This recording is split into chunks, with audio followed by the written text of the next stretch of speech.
Hey, welcome into another episode of the Fat Guy Podcast. I'm the Fat Guy. You can just call me Brett if you'd like. It's what most people call me.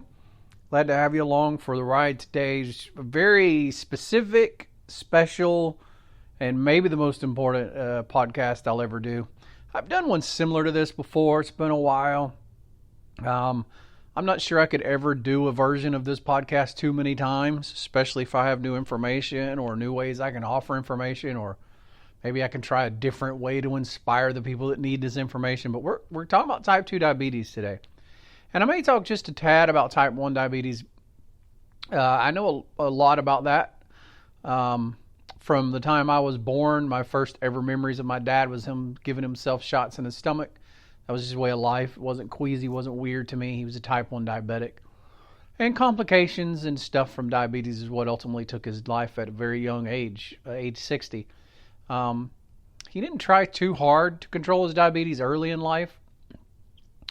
Later in his life, once he got into his mid 40s or so, he started taking it really seriously, and he did everything he could. Nevertheless, complications related to diabetes is what took my dad from us at a very young age. So diabetes is a very personal thing to me.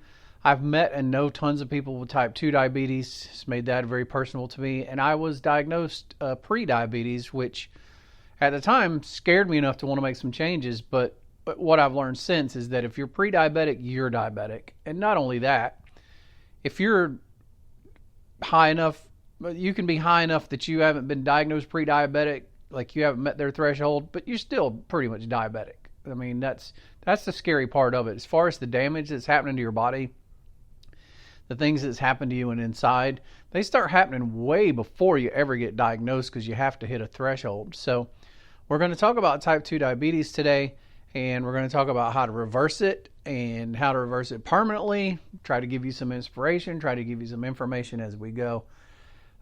Real quick, if you haven't subscribed to the podcast, we're on a new platform now. This podcasting app has taken over Android by storm. It's called Podcast Addict. So now we're on Podcast Addict, we're on Spotify, we're on Castbox, we're in the Google Play Store, we're in Apple Podcast.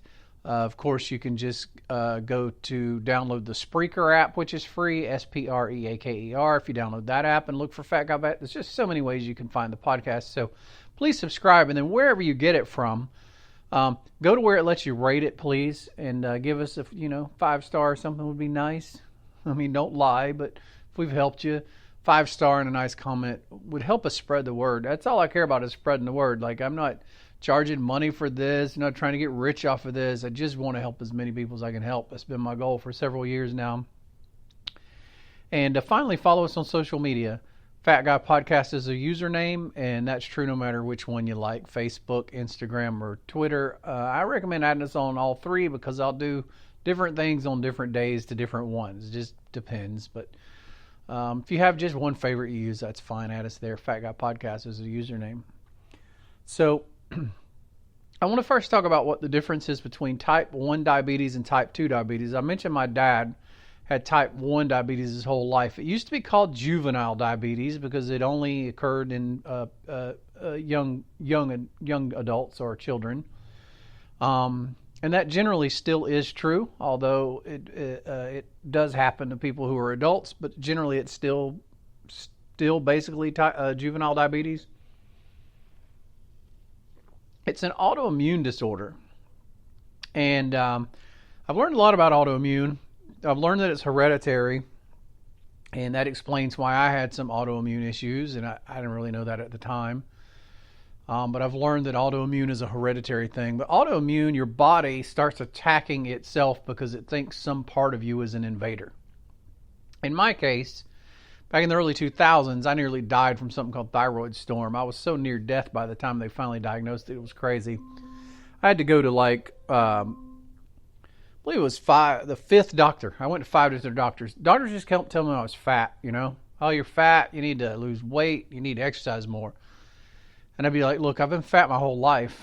This is different. And I just got dismissed out of hand. It was very frustrating. Finally, the 5th doctor I went to, I told him I wouldn't even talk to him unless he took some tests.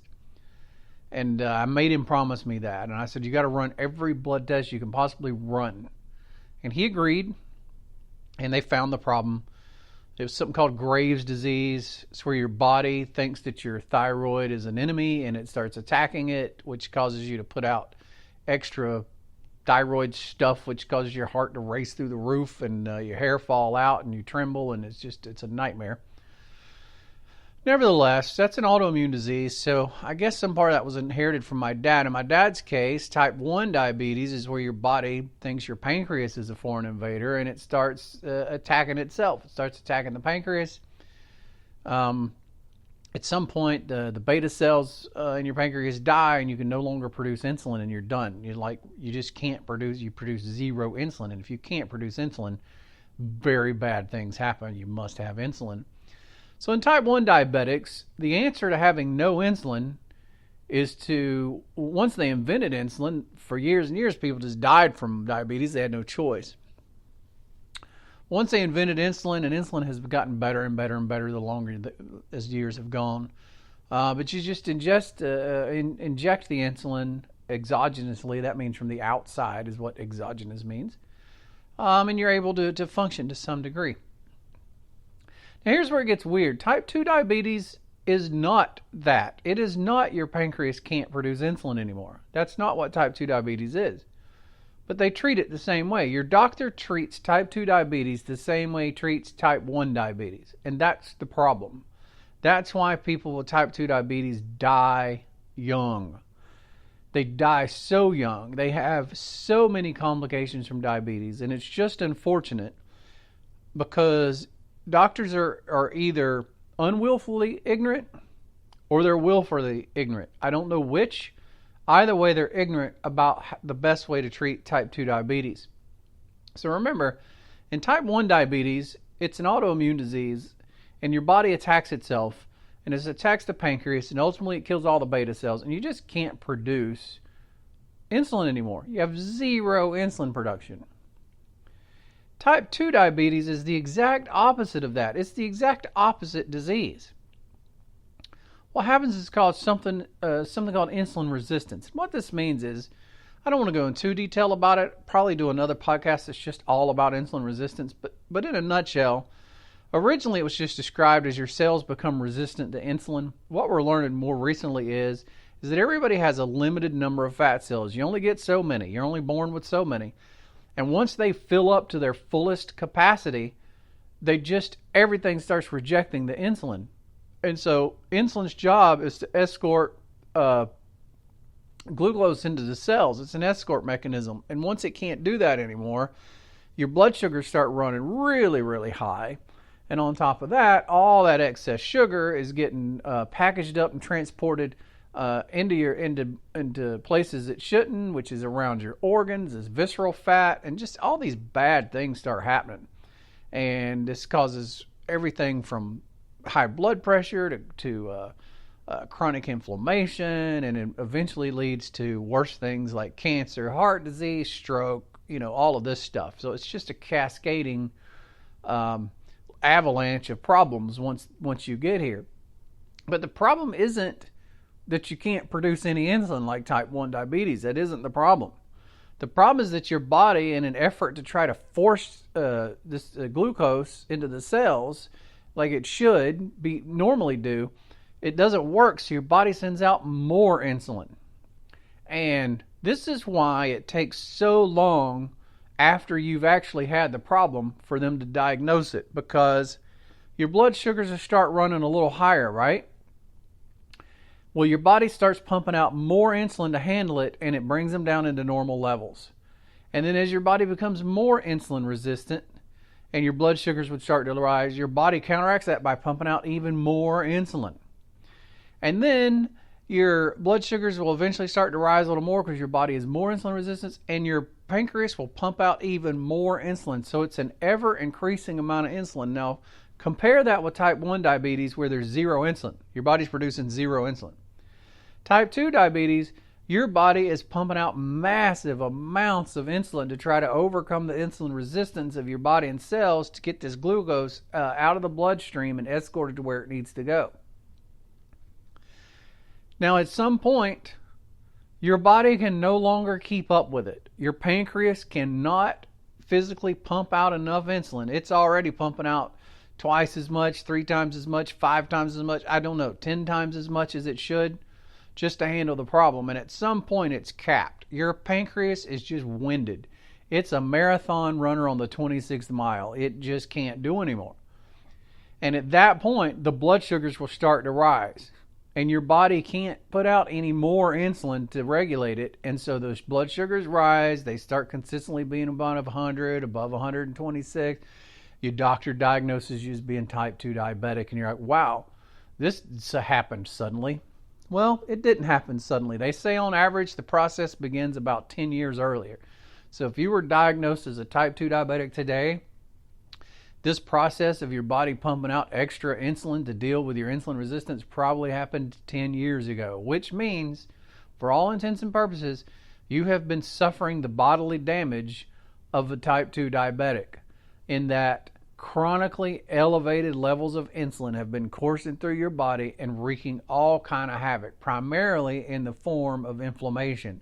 And so you probably have had achy joints. You probably have had inflammation happen in places it shouldn't, like your endothelial, the lining of your arteries, which is what leads you to ultimately have cardiovascular disease, and probably building up in the brain, which eventually is going to lead to stroke or Alzheimer's. And just all these, this stuff has been cascading for a decade, and you didn't know it until just now.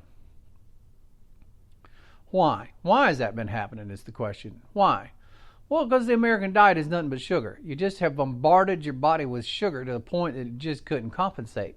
Now, to your credit, unless you're just an absolute gluttonous pig, you probably thought you were eating okay. Like, you're like, I don't eat great, but I don't eat. It's not like I stuff Twinkies down my throat all day. It's not like I'm eating, donuts and drinking chocolate milk for breakfast, snack, lunch, snack, dinner, and late night snack all day. But what you don't understand is, or you may not understand, people are slowly beginning to come around to this, is that the American diet is basically like eating cake all day. There's no food near about that we don't eat in the American diet that doesn't add carbohydrate on top of it. I mean, you think about it. You think about the chicken. You can't just eat the chicken. You got to throw a bunch of bread and stuff on it, which is basically cake. It's an egg wash with a bunch of flour and stuff. It's the same thing as cake. You got to have a biscuit with everything. You're eating the mashed potatoes. And not only that, nobody's eating real mashed potatoes. It's mashed potatoes that have been dehydrated, and anything that was good was sucked out of them, and you're just left with the dry flake that you reconstitute with water. And then on top of that, you take and pour a bunch of gravy over it, which is just nothing but carbs. Gravy is just carb. I could go on and on, but nobody's drinking unsweet tea or water with their meal. Everybody's drinking sweet tea or Coke or Pepsi or something that's full of sugar. And not only that, most people are drinking sugar all day long. You wake up to coffee that's loaded with sugar. Then you move on to have a soft drink that's loaded with sugar, and then you have lunch and you have a drink with it that's sugar, and then you have a drink between lunch and dinner that's sugar, and then you have another sugar drink with dinner, and then you have another sugar drink before you go to bed. You're just constantly ingesting sugar. And you may be sitting there thinking, well, I wasn't nearly that extreme. No matter how low you were on the extreme scale, unless you were taking an old-fashioned food approach, which is basically meat and green vegetables, you were just bombarding yourself with sugar. You really were. And so this is what leads to the constantly, chronically elevated blood sugars that the body has to constantly deal with.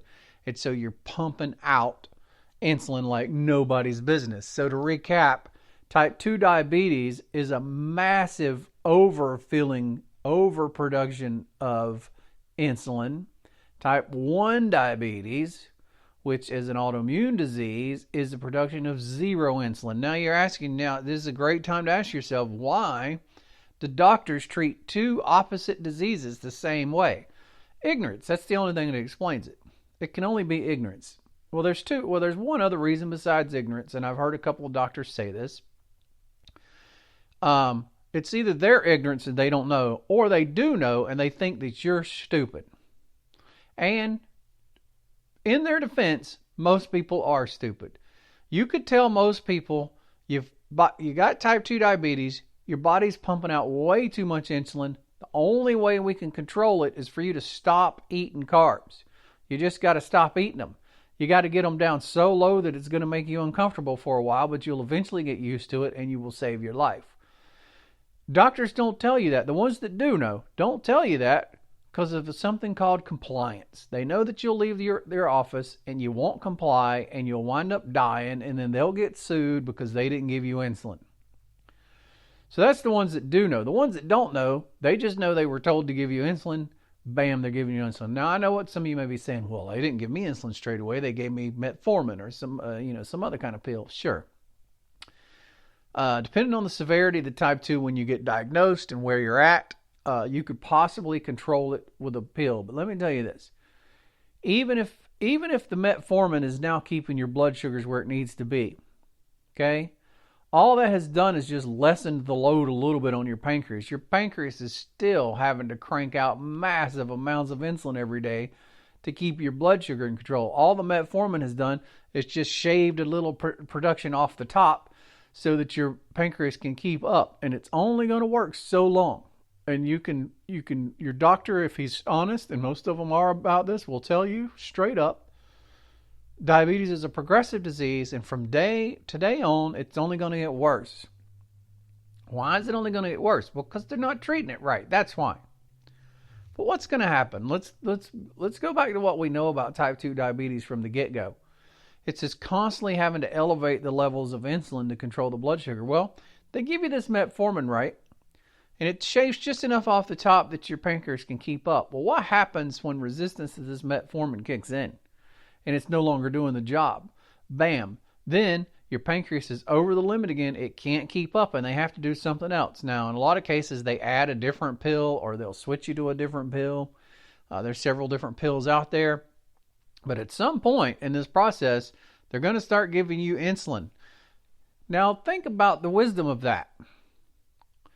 Now, you can take my word for it, or you can just go to do the research that I've been doing for years and years and years, if you don't believe me. Chronically elevated levels of insulin in the body wrecks the body. There's all kind of evidence that it causes arthritis, that it causes all kinds of inflammation in every aspect of your body, from your heart to your arteries to your brain, the little blood supply to your brain, and everywhere else. And it causes a complete breakdown into such a way that it leads to all these what's called metabolic diseases. And debatably, this runs the gamut from, like I mentioned earlier, arthritis. Tons of people have gastrointestinal issues that they can't deal with anymore, stomach issues, kidney issues, obviously, trying to deal with all of that. Liver, fatty liver. Everybody that's got type 2 diabetes has got fatty liver like nobody's business, because your body is trying to store all this excess sugar that it can't process, and it converts it into a fat, and it just packs it everywhere and pack it, so it fills your liver up. Your liver is so fatty you wouldn't believe it if you looked at it. The inflammation is tearing up the endothelial lining of your arteries and leading to cardiovascular disease. Your heart's pumping overtime. It's weakening. The brain is being constantly attacked. And you're eventually going to wind up being diagnosed with one of these deadly illnesses, whether it be stroke, Alzheimer's, cardiovascular disease, cancer, something in that regard. That's just the path that you're headed down.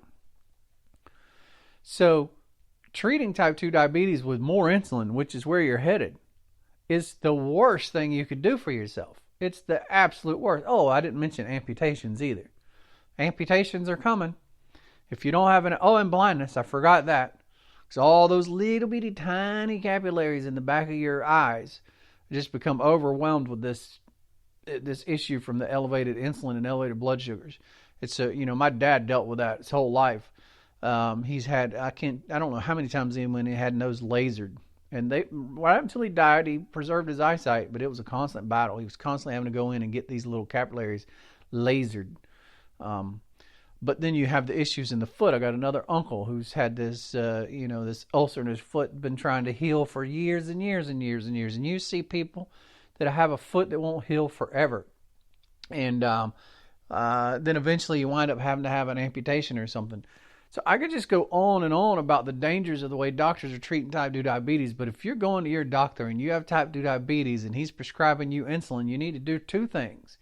You need to get the hell out of that doctor's office and try to find you a doctor that will help work with you to beat type 2 diabetes with nothing more than maybe metformin, because metformin isn't that bad. There's some studies that actually show it can actually help extend life. It has other properties. I don't want to get into that because it doesn't matter. But it's definitely in the opposite side of the ballpark as taking insulin. But they'll try to treat you with diet and maybe some metformin and try to get you to living right so that you can live longer. That's the kind of doctor you need to see. So what's the answer was what you're telling me. Well, the answer is pretty simple. The answer is really simple.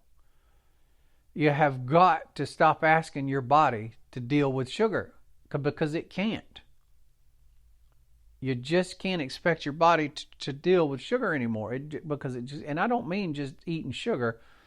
All carbs are sugar. This is something people don't understand.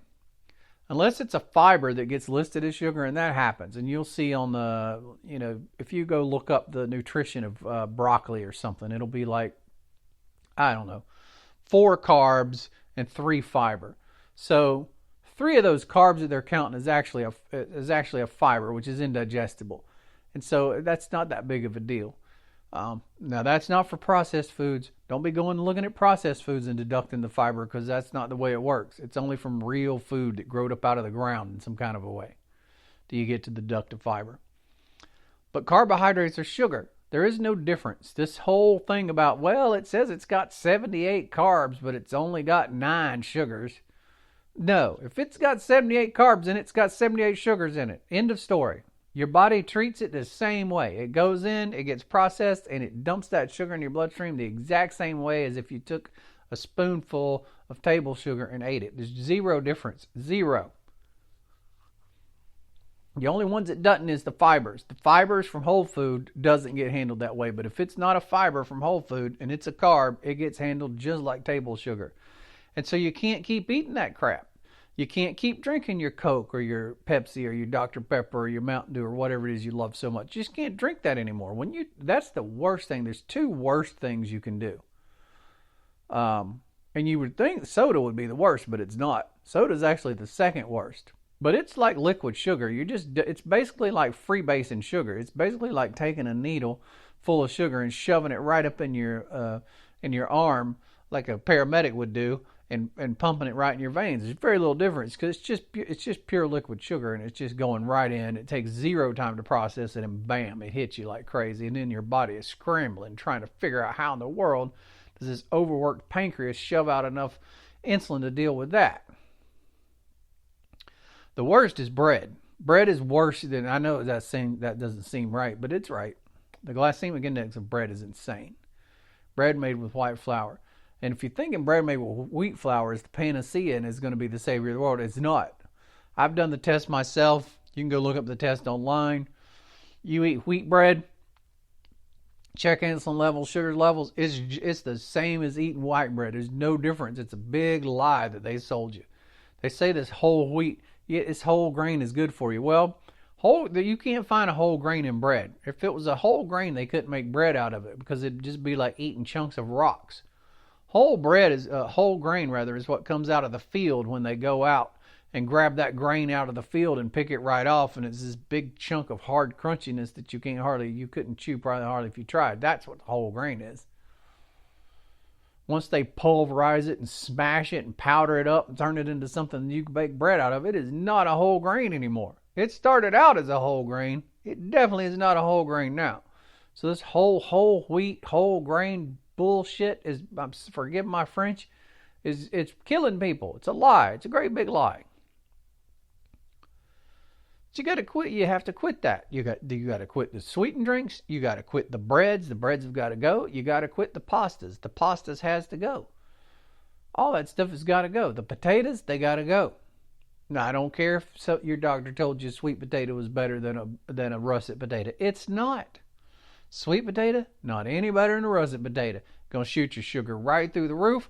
Your pancreas is going to be hassling like the marathon runner on the 26th mile, nearly about dead, trying to handle all the starch that's coming from that potato. Potatoes got to go. You can't have the potatoes anymore. That's done. You're done with it. Rice, you're done with rice. Well, the Japanese eat rice and they're healthy and they don't have... Yeah, they don't eat any fat.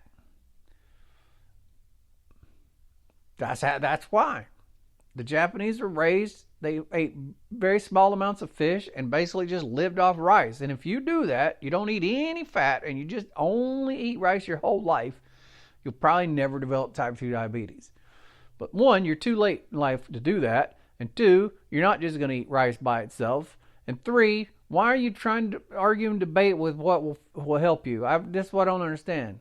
Now, if you're listening to me and you're not debating me, I'm not talking to you. I'm talking to that person that's sitting there debating me in their head. Because I know there's one of you doing it right now.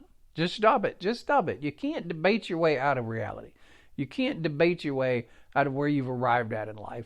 All you can do is accept the facts and move forward. So all that stuff's got to go. Pasta's got to go. There's no more spaghetti. There's no more lasagna. There's none of that stuff. There's no donuts. There's no crullers. There's no cinnamon twist. You're not eating that crap anymore. All that stuff is gone. What else are you not eating? Well, anything out of a box, pretty much. Anything on the middle aisles of the store. There's no cereals. Did you know Kellogg's Corn Flakes is like 88% sugar? 88% of whatever is sitting in your spoon is sugar when you're eating Corn Flakes. 88%. It may be higher. I'm saying 88 because I think it might be low. I did the math on it one time. You want to do the math on it yourself. Next time you go through the store, look at the serving size in grams, and it's going to tell you it's, 55 grams or whatever. And then look at how many carbs are in it, and it's probably going to be like 39. You're going to have 39 carbs of sugar, 39 carbs, which is sugar, 39 grams in a 55-gram serving. You do the math and tell me what percentage that is. I don't know how to do that. Well, you just divide 39 by 55, and that's going to give you a decimal point. So let's just say it's 89% sugar. If you divide, I don't know because I can find out for you. How about that? Alexa, what is 39 divided by 55? 39 divided by 55 is 0.7091. 0.70. That's 70%. You move the decimal places 2 to the right to get the percentage. It's 0.70. Move the decimal 2 to the right. That's 70%. So if it were 39 and 55, that'd be 70%. I can tell you Kellogg's Frosted Flakes is way higher than that because I've looked at it before. Nevertheless, my point remains. All that stuff's going. Well, oatmeal is good. No, oatmeal is not good. You're not eating any oatmeal. Oatmeal is nothing but a grain. It's nothing but carbs, and you can't eat it anymore. Your body's going to try to deal with it, and you're not a healthy person. You're sick inside. You can't deal with the carbs from that. Sure, if you were a 22-year-old healthy person who didn't have metabolic syndrome and insulin resistance, your body could handle oatmeal, but you can't do it anymore. Oatmeal is not healthy for you anymore. There's no hamburger helper. There's no tortilla shells. There's no eating tacos and stuff. None of that. That stuff's all gone. So what do you eat? Look, I know it sounds horrible. I know you're sitting there thinking, well, God, I'd just soon take the insulin. Look, that's your option. I'm here for people that want to fix the problem and live longer because they got kids and grandkids or a spouse they want to be here for. Not somebody who wants to be selfish and eat carbs because it makes them feel good for 5 minutes. There's nothing wrong with either one as long as you understand it. That's the difference. So what are you going to be eating? Well, you're going to be eating meats. That's primarily beef is what you should be eating because beef is the most nutritious. So that's hamburgers and steaks and stuff like that. I know steaks are expensive, so you're mostly probably going to be eating hamburger meat. But you're going to be eating some steaks. You can eat some chicken. You can eat some pork chops. I wouldn't eat a lot of pork chops, but you can eat pork chops. You can't batter them up and put a bunch of flour on them and fry them, though. You're not battering the chicken and frying it. You're just eating the chicken. You're gonna grill it. You're gonna bake it. You're gonna roast it or something like that. You're gonna pan sear it or something like that. So you're gonna be eating meat. You're going to be eating green leafy vegetables. You're not going to be eating potatoes or carrots, but rather you're going to be eating greens. Greens are great. We were all raised on greens, weren't we? If you're from the South, you were. So it's going to be collard greens, turnip greens, whatever. Mustard greens is my favorite. Um, Cook them up with some bacon grease in them and eat them. They're going to be delicious. You're going to love them. You're going to be eating a salad. You're not going to be eating salad with croutons. You're not going to be eating salad with some crazy high-fat dressing. You're going to be eating salad. And you can put some ham in it. You can put some real cheese in it. You could have a salad with grilled chicken on it. Anything of this nature. But you're going to stay away from the high carb stuff. But you can have one of the great things to put in it is avocado, which is good. You can put the boiled egg in it, which is really good. Maybe a little bit of tomato. If you like olives you can put in there. But choose the lettuce your choice. And then for a salad dressing, you're going to use a salad dressing that don't have no carbs in it or has very little. This is going to be primarily blue cheese. It's going to be ranch, and you need to check the label. Some ranch has a ton of carbs in it. Some ranches don't have none or hardly any. I mean, if your dressing's got more than 1 carb for 2 tablespoons, 2 carbs max for 2 tablespoons, but preferably 1 carb per tablespoon, then you don't need to be eating it. The best thing to do is just get you some olive oil and get you some apple cider vinegar and drizzle the olive oil over your salad and drizzle some apple cider vinegar over your salad. Maybe squirt a little lemon in there and eat it that way. That's the best way to do it, and it's absolutely delicious. I'll tell you another great salad dressing that I love is just mayonnaise, and I never would have thought that would be great, but I freaking love just putting mayonnaise. Put a couple tablespoons of mayonnaise in my bowl of salad and stir it up. Oh, God, it's so good. What else are you going to be eating? Well, you're going to be eating broccoli. You're going to be eating cauliflower. You're going to be eating asparagus. These are the things you're going to be eating. You're going to be eating these green, non-starchy vegetables. And that's pretty much it. Bacon and eggs for breakfast. Take that bacon and fry it up in a pan. And then take them eggs and put them in that bacon grease and cook them up in there. And then when you put those eggs in the pan, you take that bacon grease and pour it over them eggs. Oh, God, it's so good. Eat that bacon. You're like, well, that sounds like a normal breakfast. It is, except what's missing. Tell me what's missing. No toast, no orange juice, no stupidity. You're going to be drinking a glass of water. What you going to drink with it? You ain't drinking no glass of milk. Milk has insane amounts of sugar in it. It's called lactose. Lactose is a sugar. I think an 8-ounce glass of milk has something like 12 carbs in it or something. It's insane. No milk. You're not drinking any milk. You're going to drink a glass of water. You're going to drink a glass of unsweet tea, or you're going to have a cup of unsweetened coffee. Spice the coffee up a little bit. Get you some of that heavy whipping cream. Go to the dairy aisle and get you heavy whipping cream and put you like a tablespoon of heavy whipping cream in there and stir it up. That'll give it a little bit of texture and flavor. But that's it. That's what you're going to be eating. You're like, well, that sounds boring. Well, does it sound more boring than being dead? Because I promise you, life is boring as all hell when you're dead. There's nothing more boring than death. The act of dying is not boring at all. For most people, it's extremely painful and uncomfortable. But once you're actually dead, I promise you, it's boring as hell. There's no hanging out with your spouse. There's no watching your grandkids run around. There's no going to see your favorite concert, favorite music act. There's no going to the peanut festival. There's no going out to eat with your friends. There's no going to watch. There's none of that. You're dead. It's boring as hell. So don't tell me how boring food is. Look, you think I'm talking harshly? I actually have note recordings on my phone, voice notes, voice memos of me talking to myself the same way I'm talking right now. Because I'm human, and I'll find myself getting into a day where I've started eating stupid or something for some reason, and I grab that voice memo and I'll play it back and remind myself that I'm an idiot. I'm a real person. Like somebody told me one time, they said, you can be so inspiring sometimes, and then at other times you can sound so harsh. Well, I'm harsh because it's the truth, and it's so many people don't want to buy into it. So many people don't want to believe it, or they want to side skirt it, or they want to sugarcoat it. There's no sugarcoating death. There's no side skirting death. There's no sugarcoating coronary artery disease. There's no sugarcoating Alzheimer's or stroke or cancer or a debilitating arthritis or amputations. You can't sugarcoat that stuff. And that is in your future. If you are a type 2 diabetic and you follow your doctor's advice and you treat your type 2 diabetes by pumping insulin into your body, you are killing yourself.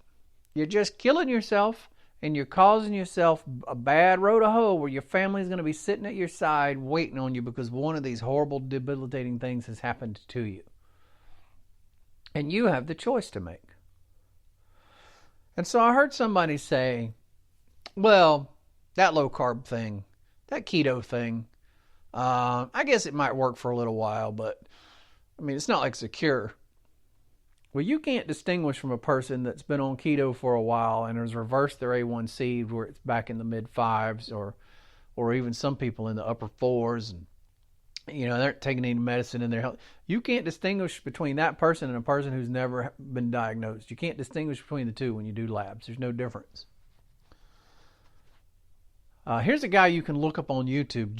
He's a doctor, Dr. Jay Wortman, Jaywrtman, Dr. Jay Wortman.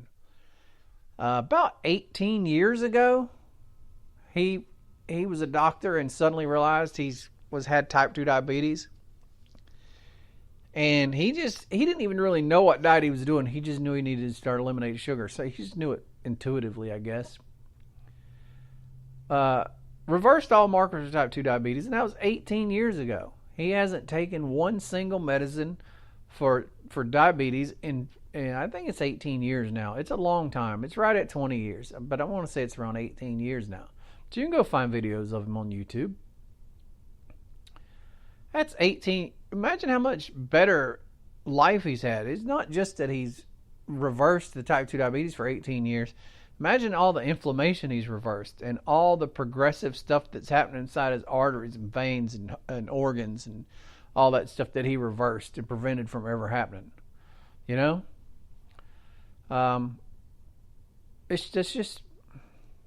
a choice, really. It's a choice. Some people say keto's hard. Keto's not hard. Keto isn't hard at all. It's eating meat and green vegetables, basically, is what it is. Eggs and butter. You can have some real cheese. That's not Kraft Singles. You don't go buy Kraft Singles. You go to that fancy schmancy part of the cheese aisle that's over by the deli. Real cheese is going to be hard. Real cheese is not all soft and floppy and mushy. Real cheese is going to be hard, and a serving of it's going to have 0 grams of carbs in it. It may have 1, depending on the cheese, but that's about it. And that's real cheese, and you eat it in limited amounts. It's not like you eat 10 pounds of it a day. You have maybe a slice of it a day. A slice of it laid over your eggs, or if you have a burger, you have a slice of it over your burger, but that's about it. Butter. Get you some good butter, not that margarine, not that I can't believe it's not butter. None of that. Get you some real butter. I recommend Kerrygold. Kerrygold is grass raised from grass raised cows that's imported from Ireland. In most stores, it's about the best butter you can get. It's not that much more expensive. If you get it in the big block, they have it where it comes in the two wrapped rectangles.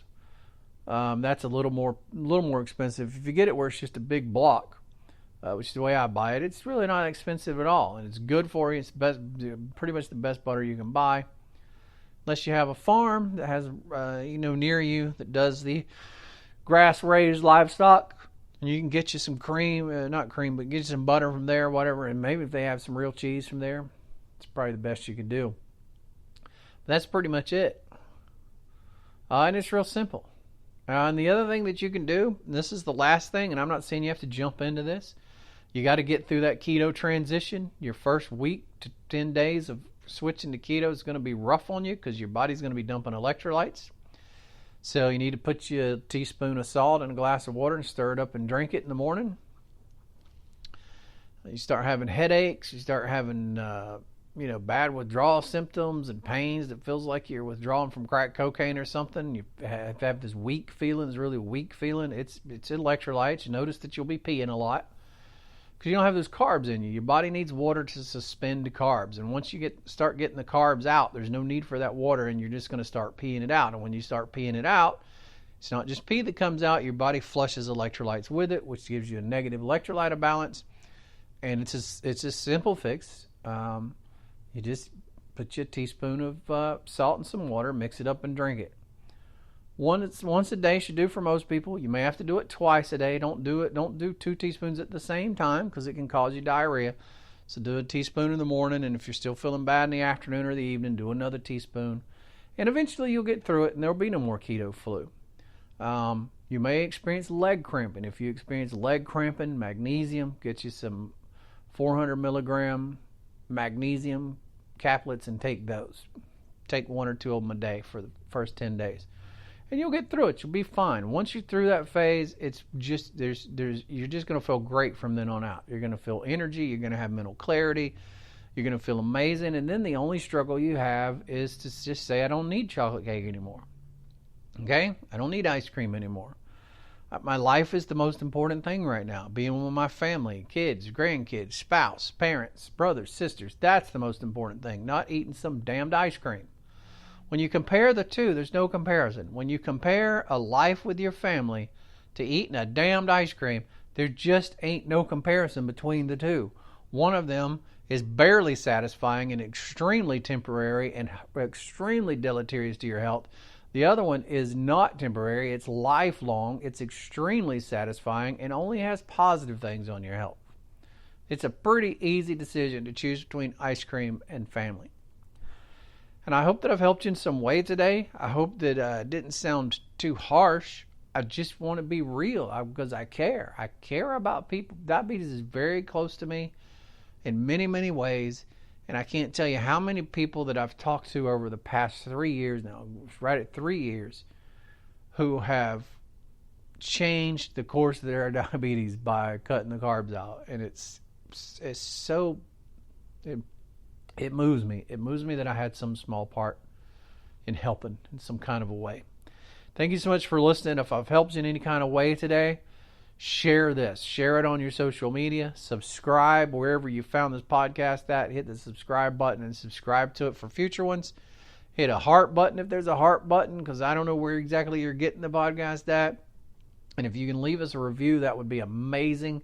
And follow us on social media. Fat Guy Podcast is the username. Fat Guy Podcast on Twitter, Instagram, Facebook, or whatever. We'll talk to you next time. Thanks so much.